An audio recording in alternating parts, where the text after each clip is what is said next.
Hey guys, Nerdarchy Ted here from Nerdarchy, for Nerds by Nerds, hanging out with some of my esteemed colleagues. Dave. Nate. And today we're going to do Dungeons & Dragons Monsters, the Death Knight. The Death Knight. Always one of my favorites. Indeed. I fell in love. It was love at first saw. Yes. Lord Soth the Death Knight. Yeah, I remember reading those books. It was fantastic. Well, and oddly enough, in 5th edition, they pretty much just use his picture and, do a blurb about Lord Soth. Lord Soth. Well, he's pretty much, I would say, the archetype for most people that play. He's iconic. So, So you've got this character that is kind of your, divine / martial lich. You've got super undead, super unkillable. well, it says right in the description, a Death Knight is a paladin that failed his oaths and never found redemption before dying. Right.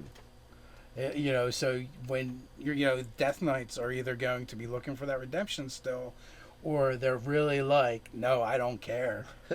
Still don't care. Yeah. So you made me all icky and skeletal, not caring. So as a broad perspective, you can easily use him as just a destructive encounter.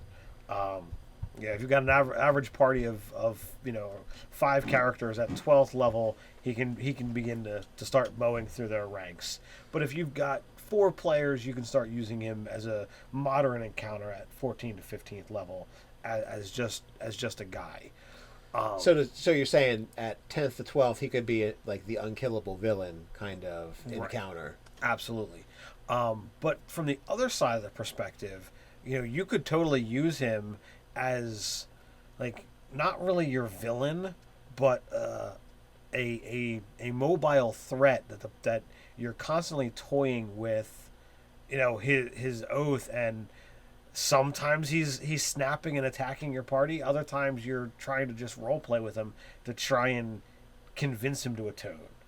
So you've got, So the conflicted Death Knight right could be a high amount of role playing, but also that threat of he may decide that being Death Knight's really cool. Well, you might just Back have, and forth. You might have one that his brain is twisted. He's been converted into this evil, chaotic, thing that he doesn't want to be. If he was a legitimate paladin who really cared about his oaths and wanted to do good, and by some twist of perversion, he failed in his oath, he then died and was brought back. There's no if about it. At some point, he was that.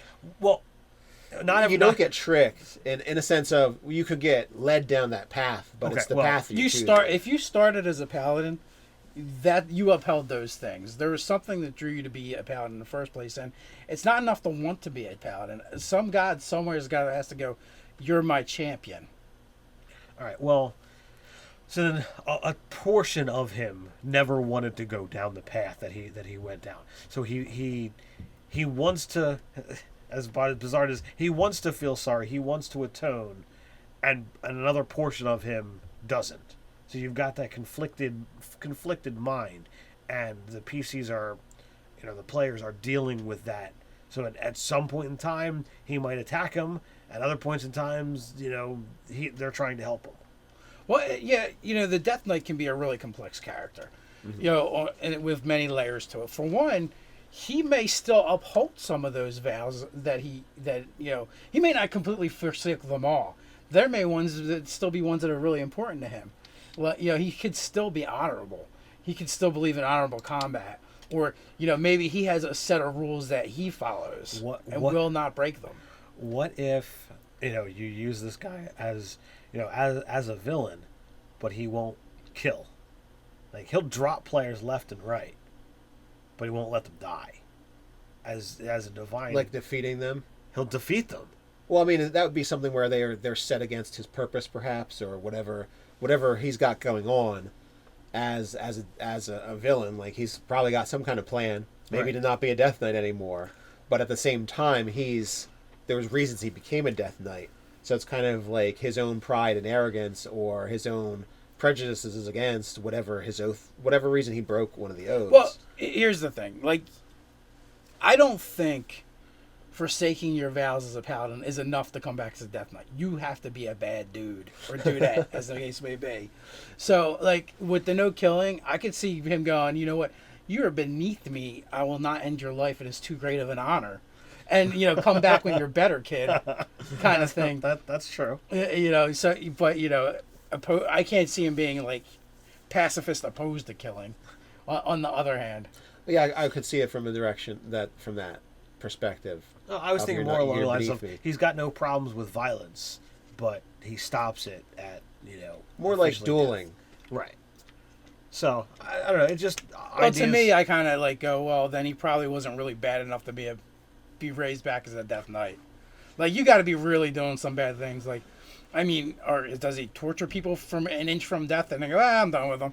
You know, is he raping people left and right? But I'm not going to kill them.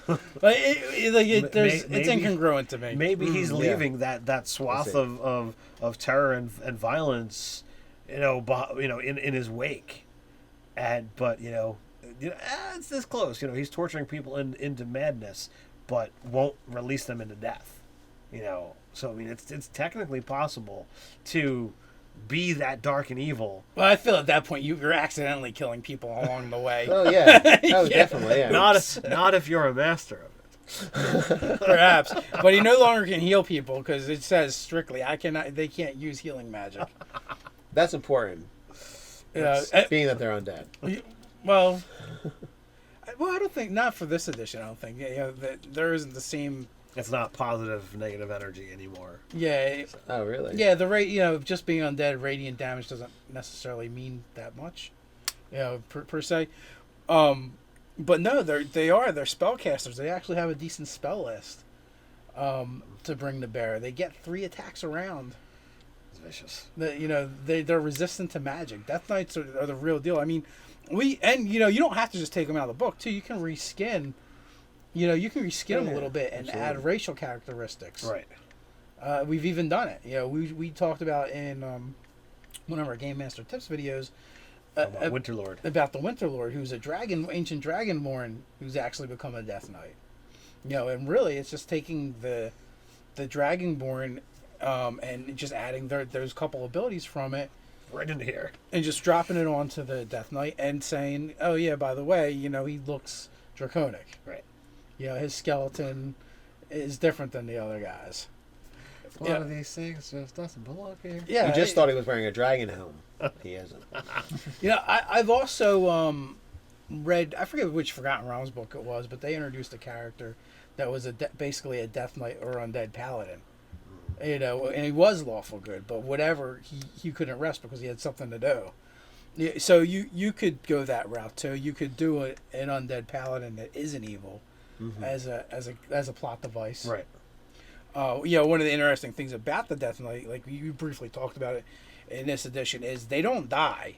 They don't die until they fix what screwed them up in to begin with. So, you know, your party could defeat him, but he's coming back. Like, all right, see you guys in 5 minutes. I'm gonna take a rest. You know, you got to hope he's not holding a grudge. You know, the Death Knight is an implacable foe. In 5th edition Dungeons and Dragons. Yeah, in like with every other monster, there is a win condition. You know, for all those video game heads out there. Like with a Lich, it's like, all right, yeah, you have to defeat them, and you have to break that phylactery, and you know, hopefully your Lich is pretty dumb and leaves it out in the open.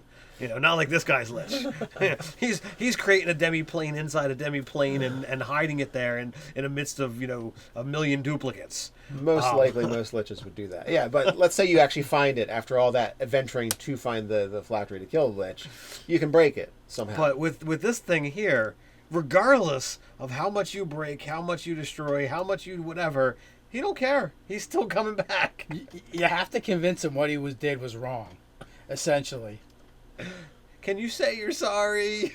and have him care about it. Right. Yeah. Because, I mean, ultimately, like, the most famous of them all, Lord Soth, he was so evil that he was sent to, like, he caused a cataclysm. He caused, Kryn to basically break. That was his fault, sort of. And then he went and murdered his second wife and child that he wasn't supposed to have to begin with. And he also had his first wife murdered so that he could be with his second wife. And then he gets sent to Ravenloft, and after spending some time there, don't like the powers that be Ravenloft kick him out because he was too evil? Because eventually he said, you know what, I absolutely did everything wrong, and it was evil, and it was bad, and I would do it again. You're like, we can't really torment you here anymore. Yeah. So if you're so bad, so evil, that Ravenloft says, nah, just get out. We're done with I you. did actually find out that legally another company had gotten the licensing right to Ravenloft. Oh, really? And they were using it, but they didn't have the rights to Dragonlance, so Soft basically got written out of Ravenloft for that reason. Well, until you said that, it looked seamless to me. It absolutely did, because there'd be one power that is even more evil than the dark powers of Ravenloft, and that is lawyers and litigation. Yes. So Death Knights, guys, give me a spin. How can these guys out there use a Death Knight in their game and not be cliche or boring? Well, pretty much until 15th, 16th level, you probably shouldn't use a Death Knight. Well, I mean, if you're going to use unless he's all the way over there in a fight, fighting like an army. With this guy here, you're talking about him being a villain or a major player in your game. So I mean, you're going to have to definitely. Hopefully he's not somebody's flunky. If he is, you're boned. Then you're looking at like a 20th level encounter somewhere down the line for his boss. So you've got this guy who is obviously you're going to have to be encountering minions of undead and other dark creatures that are his servants and flunkies long before you get to him. So I mean, this is a major story arc of dealing with a Death Knight. You don't want to just have this guy as a random encounter. So what do you see as a new spin, or how to use this guy in a unique way? Okay, so you can actually use him at any level, I'm going to say, but okay. Let's break it down. Let's look at this. What is a Death Knight? He is the antithesis of the Paladin. He is the uber anti-paladin, which, I mean, if you wanted to make him sicker, you could give him anti-paladin abilities. Right. But, but more than that, he was always a leader. He's a leader of men. He probably still can be, but even more so, he's a leader of the undead now as well. Right.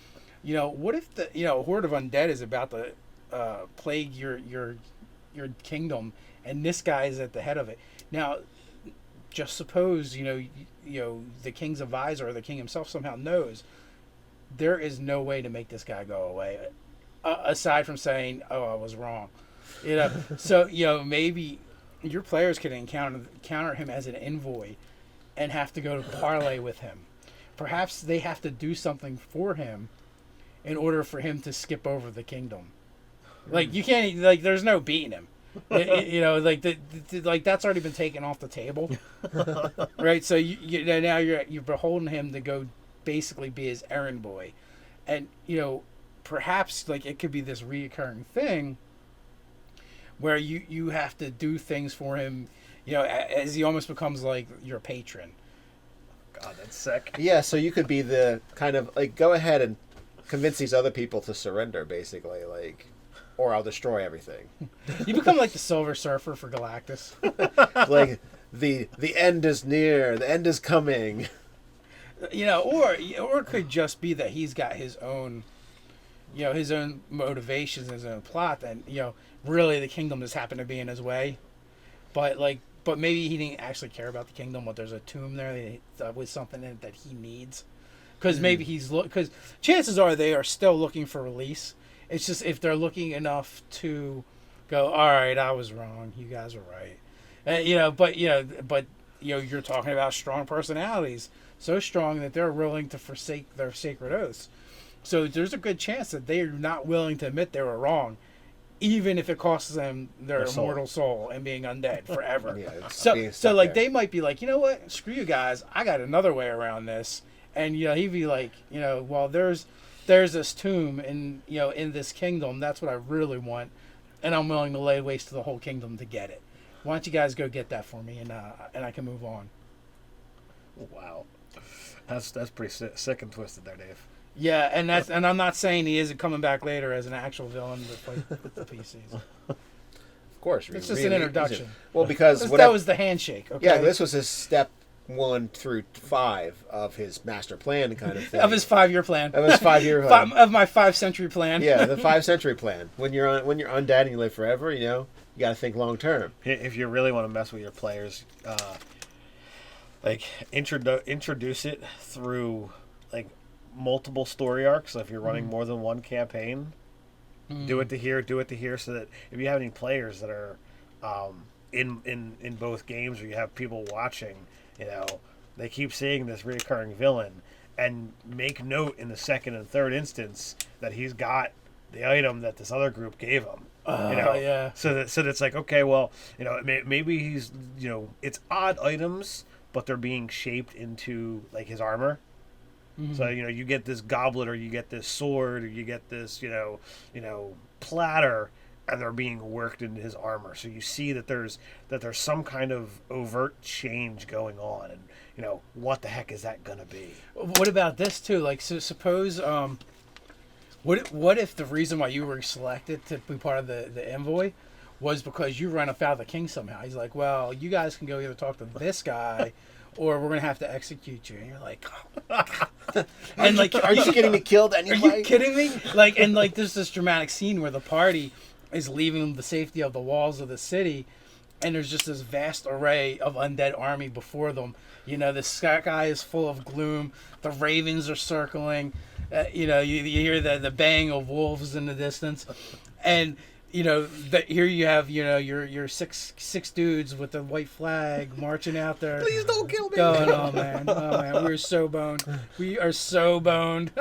Why did you have to get caught in the king's daughter's bedchamber? For the love of God, couldn't you just kept it in? The whorehouse is perfectly fine, and we're swimming in gold. But no, I love the princess, and the whole time, as you approach, the sea of undead just begins to part, and you have this figure up on the hill with his battle standard, which is obviously riding an undead horse. Oh, absolutely, if not a nightmare itself. That's true as well. And it just sitting astride the horse, and his eyes just burning through you the whole time. Every once in a while, something undead brushes up against you as you're moving forward.